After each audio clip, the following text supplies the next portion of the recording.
राधे राधे सभी को। श्रावण मास के शुक्ल पक्ष की एकादशी तिथि को पुत्रदा एकादशी कहा जाता है और इस दिन भगवान जनार्दन की श्रद्धा पूर्वक पूजा की जाती है। तो भक्ति पूर्वक इस व्रत को करने से सभी मनोकामनाओं की पूर्ति होती है।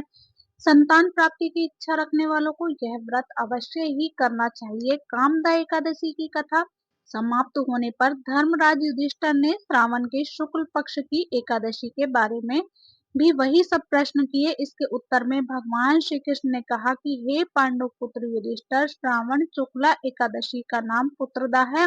मैं इसके बारे में एक प्राचीन कथा सुनाता हूँ जिसके पढ़ने और सुनने मात्र से वाजपेयी यज्ञ का फल प्राप्त होता है। तो आप ध्यान देकर के इस कथा को सुनिए। द्वापर युग के आरंभ में महिष्मती नगरी में महिजीत नाम का एक प्रतापी राजा राज्य करता था। उसका बहुत बड़ा राज्य था, परंतु कोई पुत्र न होने के कारण राजा महिजीत को राज्य सुखदायक नहीं लगता था। पुत्र प्राप्ति के लिए राजा ने अनेक दान पुण्य यज्ञ हवन आदि किए, परंतु राजा को पुत्र की प्राप्ति नहीं हुई।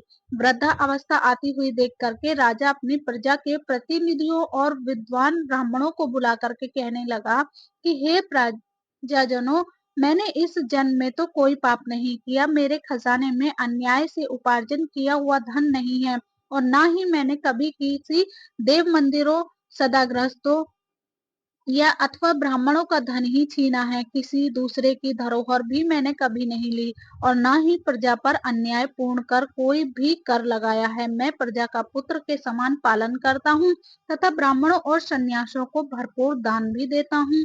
यज्ञ भी न्याय की रक्षा के लिए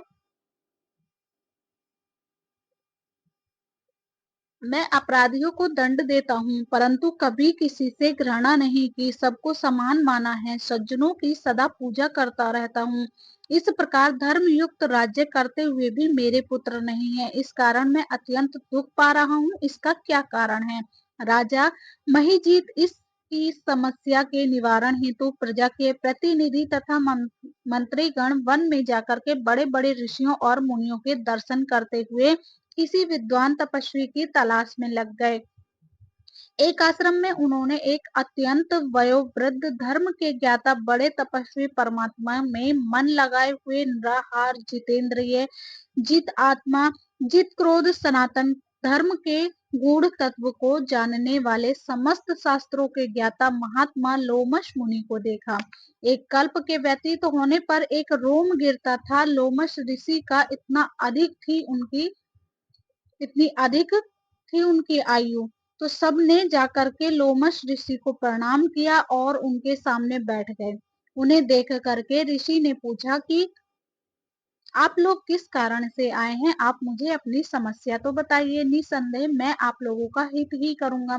लोमश ऋषि के ऐसे वचन सुन करके सब लोग बोले कि हे महर्षि, यद्यपि आप हमारी बात जानने में ब्रह्मा से भी अधिक समर्थ हैं, मगर फिर भी हम अपनी व्यथा कहते हैं। महिष्मतिपुरी का धर्मात्मा राजा महिजीत प्रजा का पुत्र के समान पालन करता है, परंतु फिर भी वह पुत्रहीन है। हम लोग उसकी प्रजा हैं, अपने राजा के दुख से हम भी दुखी हैं। हमको पूर्ण विश्वास है कि आपके दर्शन से हमारा यह संकट अवश्य ही दूर हो जाएगा।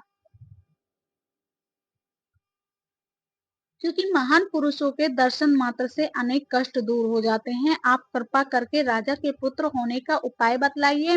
वह वार्ता सुन करके ऋषि लोमस ने थोड़ी देर के लिए अपने नेत्र बंद किए और राजा के पिछले जन्म का वृतांत याद कर लिया। लोमस ऋषि ने स्नेह शक्ति वाणी में कहा कि हे महानुभावों, आपका राजा पूर्व जन्म में एक निर्धन वैश्य था।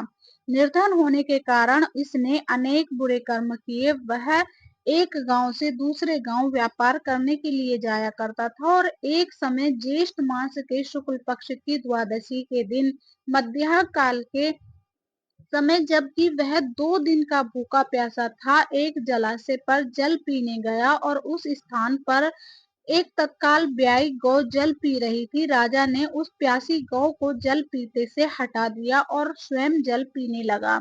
इसी पाप के कारण राजा को निपुत्र होने का दुख सहना पड़ रहा है।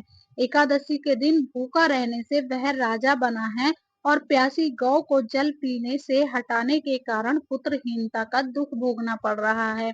सब लोगों ने कहा कि हे मुनि श्रेष्ठ, राजा के इस पाप के निवारण का कोई उपाय तो होगा, अतः राजा का यह पाप नष्ट हो, आप ऐसा कोई उपाय बताने की कृपा करें। लोमश मुनि ने उत्तर दिया कि श्रावण मास के शुक्ल पक्ष की एकादशी को पुत्रदा एकादशी का व्रत और रात्रि जागरण करे तो पूर्व जन्म का यह पाप नष्ट होकर के राजा को अवश्य ही पुत्र की प्राप्ति होगी। लोमस ऋषि के उपाय जानने के बाद सभी व्यक्ति नगर को वापस लौट आए। जब श्रावण शुक्ल एकादशी आई तो सबने मिलकर के ऋषि की आज्ञा अनुसार राजा सहित पुत्रदा एकादशी का व्रत और जागरण किया। इसके पश्चात द्वादशी के दिन इसके पुण्य का फल राजा को दे दिया। उस पुण्य के प्रभाव से रानी ने गर्भ धारण किया और प्रसव काल समाप्त होने पर उसके एक बड़ा ही तेजस्वी पुत्र उत्पन्न हुआ। अंत में भगवान श्री कृष्ण ने कहा कि हे राजन, इस श्रावण शुक्ल एकादशी का नाम पुत्रदा एकादशी है, अतः संतान के सुख की इच्छा रखने वाले इस व्रत को अवश्य ही करेंगे और इसके महात्म को सुनने वाले मनुष्य सब पापों से